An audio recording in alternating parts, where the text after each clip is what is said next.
Excited na nga bang maging lolo at lola sina Manny Pacquiao at Jinky Pacquiao? Buntis nga ba ang girlfriend ni Jemuel na si Carolina Pimentel? At pamamanhikan na nga ba ang naganap sa California? Alamin ang buong detalye.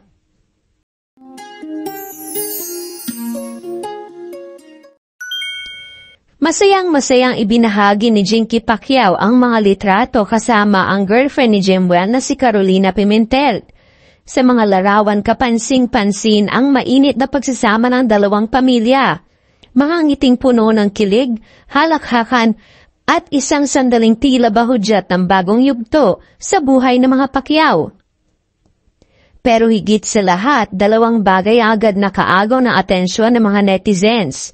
Ang napakagandang diamond engagement ring ni Carolina at ang baby bump na hindi na maitago. Teka lang, ibig sabihin ba nito magiging lolo na si Manny Pacquiao at si Jinky lola na? Mukhang tuloy-tuloy na talaga ang pagsalang ni Manny Pacquiao sa bagong laban ng kanyang buhay. Hindi sa boxing ring, kundi sa laban bilang isang lolo. Matapos ang mga dekada ng pakikipagbakbakan, mukhang isang bagong hamon ang haharapin niya ngayon. Ang maging malambing na lolo sa kanyang unang apo. Si Carolina Pimentel, ang girlfriend ni Jemuel Pacquiao o mas dapat na bang tawaging future Mrs. Pacquiao, ay matagal nang napapabalitang seryoso ang relasyon kay Jemuel. Ilang beses na rin siyang nasilayan sa mga family gatherings at ngayon nga ay tila opisyal nang magiging parte ng pamilya Pacquiao. Ayon sa mga sources, isang intimate na pamamanhikan ang naganap kamakailan sa California.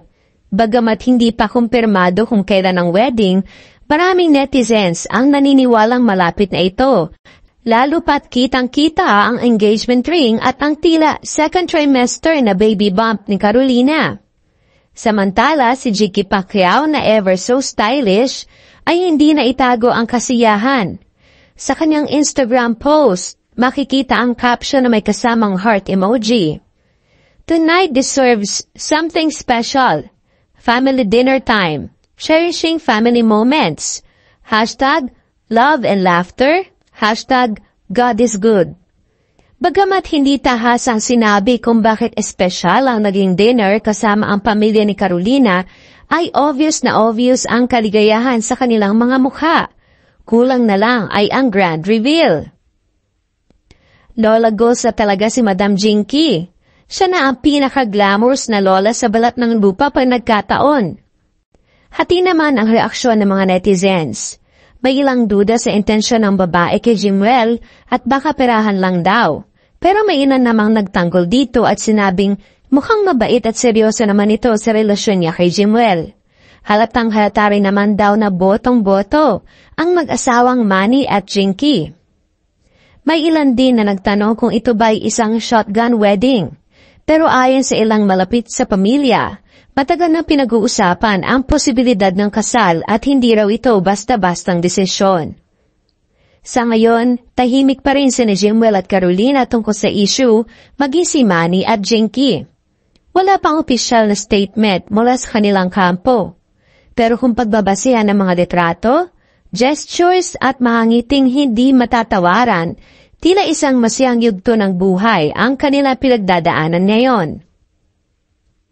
At kung totoo man na magiging lolo na si Manny at lola na si Jinky, abay, congratulations at God bless sa buong Pacquiao clan. Mula sa pagiging isang pambansang atleta, senador, at boksingero na tinagurian pang pambansang kamao, ngayon ay haharapin naman niya ang pinakamatamis na laban, ang pagiging lolo Manny.